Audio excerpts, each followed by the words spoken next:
In the mist-covered mountains of 17th-century Japan, a lone swordsman wandered from duel to duel, never losing a single combat in over 60 encounters.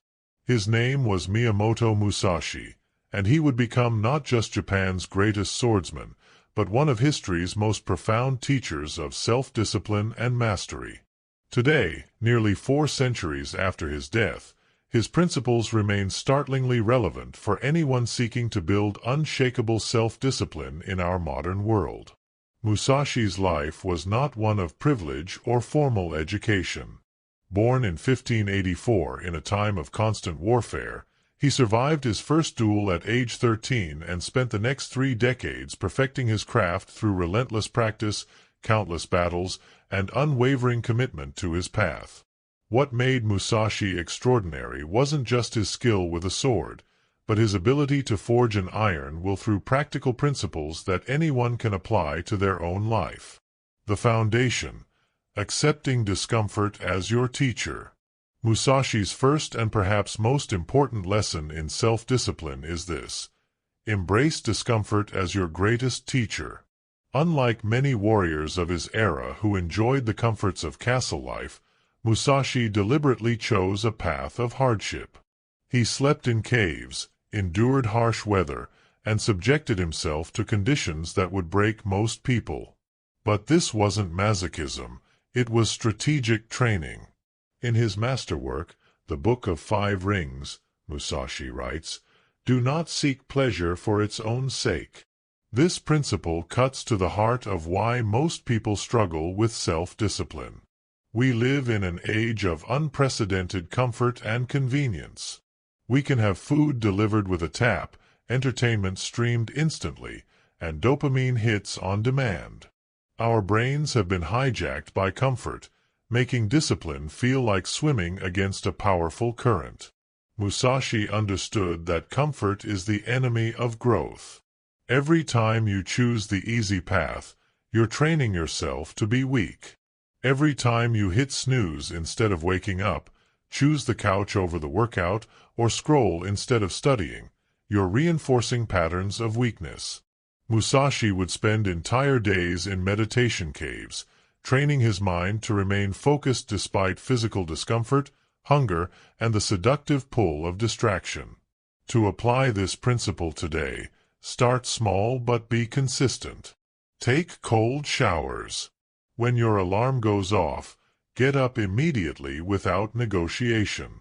Choose the harder task first when you have the most mental energy. Each small victory over comfort is a deposit in your discipline bank account. Musashi didn't become a legendary swordsman overnight. He built his discipline through thousands of small decisions to choose discomfort over ease. The practice of single-minded focus. Musashi's second pillar of self-discipline is what he called the spirit of the thing itself, complete absorption in whatever you're doing. In modern terms, we might call this flow state or deep work, but Musashi took it to extremes that few modern people can imagine.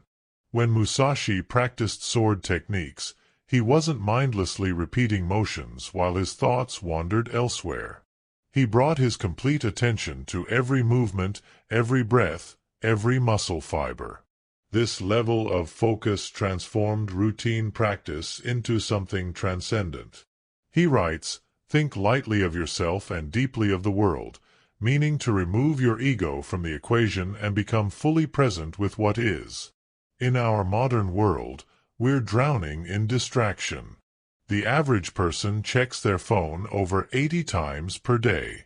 We've normalized constant interruption and divided attention. We watch TV while scrolling social media, listen to podcasts while working, and never give anything our full presence.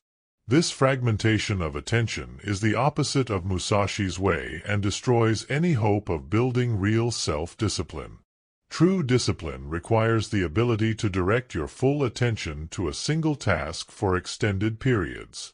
Musashi would sometimes paint or do calligraphy for hours, completely absorbed in the present moment. This practice of sustained focus built a mental muscle that served him in life-or-death duels where a single moment of distraction meant death. To cultivate this Musashi-level focus, create what we might call sacred time blocks. Choose one important task and commit to doing nothing else for a set period. Start with just 25 minutes if you must. No phone, no email, no interruptions. Just you and the work. Gradually extend these periods. Your mind will rebel at first, offering 1,000 reasons why you need to check this or that. This resistance is precisely what you're training against. Each time you notice your attention wandering and bring it back, you're doing a mental rep that builds discipline. The way of strategy. Planning like your life depends on it. Musashi's approach to strategy offers profound lessons for building self-discipline. He didn't just wing his duels. He spent enormous amounts of time studying his opponents, analyzing terrain, considering every possible scenario. He writes, "The warrior's is the twofold way of pen and sword, and he should have a taste for both ways." This means that discipline isn't just about willpower and grinding. It's about intelligent planning. Musashi understood that strategy could multiply the effectiveness of effort. Today, this translates to designing your environment and systems to make discipline easier rather than relying solely on willpower. Willpower is like a muscle that fatigues throughout the day. Musashi knew this intuitively. He didn't leave things to chance or motivation. He created rituals and habits that removed decision-making from the equation.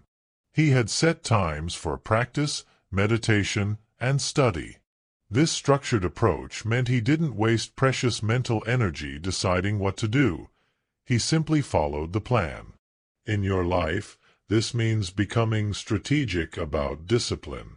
Don't wake up and decide whether to exercise. Make it a non-negotiable part of your morning routine. Don't keep junk food in your house and then try to resist it through willpower. Engineer your environment so the disciplined choice is the easy choice. Musashi would choose training grounds that forced him to adapt and improve, just as you should design your spaces and schedules to support rather than sabotage your goals. Create what researchers call implementation intentions, specific if-then plans. Instead of, "I'll exercise more," commit to, "If it's 6 a.m. on a weekday, then I'm doing 30 minutes of exercise before anything else." This kind of strategic planning removes ambiguity and dramatically increases follow-through. Training in all weather. Consistency over intensity. Musashi famously said, "Do nothing which is of no use." This speaks to his principle of consistent, purposeful action. He didn't train only when he felt motivated or when conditions were perfect. He trained in rain, snow, heat, and cold. He practiced when tired, when injured, when discouraged. This unwavering consistency forged the kind of discipline that most people never experience. The modern fitness culture often emphasizes intensity, extreme workouts, dramatic transformations, all-or-nothing approaches. But Musashi's way teaches something different. Consistency trumps intensity every time. He would rather you practice with the sword for 30 minutes every single day than have one epic 6-hour training session followed by a week of nothing. This is where most people fail in building discipline. They start with tremendous enthusiasm, go all in for a few days or weeks, then burn out and quit. They're chasing the feeling of intensity rather than building the foundation of consistency. Musashi understood that mastery comes from showing up day after day, year after year, regardless of circumstances or feelings. Think of discipline as a plant you're growing. You can't just dump a bucket of water on it once a month and expect it to flourish. It needs consistent, appropriate watering. Similarly, your discipline needs daily attention and care. Small consistent actions compound over time into extraordinary results. To embody this principle, commit to a daily practice, something simple enough that you can maintain it even on your worst days. Maybe it's 10 push-ups, 5 minutes of meditation, reading 1 page of an important book, or journaling 3 sentences. The specific action matters less than the daily repetition. Mark XS on a calendar for each day you complete your practice. Your job is simple. Don't break the chain. Perceiving that which cannot be seen. Self-awareness and adaptation. One of Musashi's most subtle teachings is about developing heightened self-awareness. He wrote about perceiving the opponent's intention before their movement, reading the rhythm of a fight, and understanding deeper patterns. This level of perception required ruthless honesty about his own weaknesses and blind spots. Building self-discipline requires this same kind of radical self-awareness. You must become a detached observer of your own patterns, triggers, and excuses. When do you tend to fail? What stories do you tell yourself to justify giving up? What environmental cues trigger old habits? Musashi studied his opponents with intense focus. You must study yourself with equal intensity. Most people operate on autopilot, repeating the same patterns while expecting different results. Musashi would adjust his strategy mid-duel based on what he observed. Similarly, you need to develop the capacity to notice when your approach isn't working and adapt accordingly. If you always fail at disciplined eating after 8 p.m., that's data.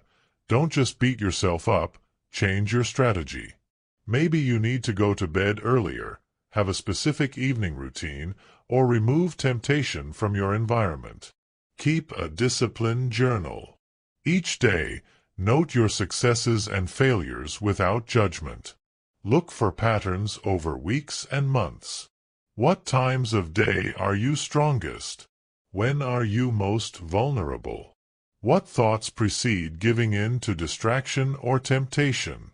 This practice of observation creates psychological distance from your impulses, making it easier to choose discipline over indulgence. Musashi also emphasized flexibility, being like water that adapts to its container while maintaining its essential nature. Your discipline should be similar. The goal isn't rigid adherence to a plan regardless of circumstances, but rather maintaining your core commitments while adapting your approach as needed. Injured and can't run? Walk or swim instead. Too busy for an hour of study? Do 15 minutes. The discipline is in maintaining the practice, not perfecting the conditions. The void, embracing emptiness and letting go. Perhaps Musashi's most challenging principle is what he called the void or emptiness. This doesn't mean nihilism, but rather letting go of attachment to outcomes, ego, and the need for external validation. Musashi fought not for glory or recognition, but for the pure expression of his skill and the refinement of his spirit. For modern discipline builders, this means developing the ability to do difficult things without needing immediate rewards or recognition. We're addicted to likes, notifications, and instant gratification. We want to see results immediately or we lose motivation. But real discipline means continuing even when results aren't visible, when nobody is watching, when there's no external reward. Musashi would sometimes disappear into mountain caves for months, practicing in complete solitude with no audience, no feedback, no external validation. He did this because the work itself was the reward. The discipline was its own justification. This is the mindset you must cultivate if you want to build lasting self-discipline. Start weaning yourself off external validation. Do your important work before posting about it on social media. Exercise without tracking every metric. Study without needing to tell everyone about your progress. Let your results speak for themselves over time. This develops an internal locus of control. You become motivated by your own standards rather than others' opinions. The void also means accepting that discipline will sometimes feel empty or meaningless. There will be days when your practice feels pointless, when you question why you're bothering, when the gap between where you are and where you want to be feels insurmountable. Musashi experienced this too. The difference is he continued anyway. He understood that meaning comes through action, not before it. The 9 Principles, Musashi's Rules for Life. Near the end of his life, Musashi wrote down 9 principles that summarize his philosophy. These aren't abstract concepts but concrete rules for living with discipline. 1. Do not think dishonestly. Be ruthlessly honest with yourself about your efforts and progress. Self-deception is the enemy of discipline. 2. The way is in training. There are no shortcuts. Consistent practice is the only path to mastery in anything. 3. Become acquainted with every art. Discipline in one area strengthens discipline in all areas. Don't narrowly specialize, develop broadly. 4. Know the ways of all professions. Understanding different approaches and perspectives makes you adaptable and well-rounded. 5. Distinguish between gain and loss in worldly matters. Understand what truly matters versus what merely seems important. Many urgent things are distractions from what's essential. 6. Develop intuitive judgment and understanding for everything. Through consistent practice and reflection, develop the ability to quickly assess situations and make good decisions. 7. Perceive those things which cannot be seen. Pay attention to subtle patterns, non-obvious connections, and deeper truths beneath surface appearances. 8. Pay attention even to trifles. Excellence is in the details. Discipline means doing small things well, consistently. 9. Do nothing which is of no use. Every action should serve a purpose. Eliminate waste and distraction from your life. These principles provide a framework for examining your own life. Where are you being dishonest with yourself? What training have you neglected? What useless activities consume your time and energy? Conclusion: The Path of Discipline. Miyamoto Musashi died in 1645, alone in a cave, having achieved everything he set out to accomplish. His final written words were, "I have no regrets." This is the ultimate reward of a life lived with discipline. Not fame, not wealth, but the deep satisfaction of having fully expressed your potential. Building self-discipline in the way of Musashi isn't about becoming superhuman or achieving perfection. It's about embracing discomfort as a teacher, focusing your attention completely, planning strategically, showing up consistently, developing self-awareness, and letting go of the need for external validation. It's about making thousands of small choices to do the hard thing when the easy thing is available. The path won't be easy. There will be failures, setbacks, and moments of doubt. Musashi himself surely experienced all of these. But like the swordsman training daily regardless of weather or mood, you must continue. Each day you practice discipline, you become stronger. Each time you choose the harder path, you forge yourself into something more resilient. Start today. Not tomorrow, not next Monday, today. Choose one principle from Musashi's teachings and commit to it for the next 30 days. Maybe it's waking without snoozing, completing a daily practice without exception, or eliminating one useless activity from your life. Make the choice, then follow through with the relentless consistency of a warrior on the path to mastery. Remember Musashi's words, "Today is victory over yourself of yesterday. Tomorrow is your victory over lesser men." The only person you're competing with is who you were yesterday. Build your discipline one day, one choice, one repetition at a time, and like Musashi, you'll look back one day with no regrets, knowing you walked your path with complete commitment. The way of discipline is waiting. Will you walk it?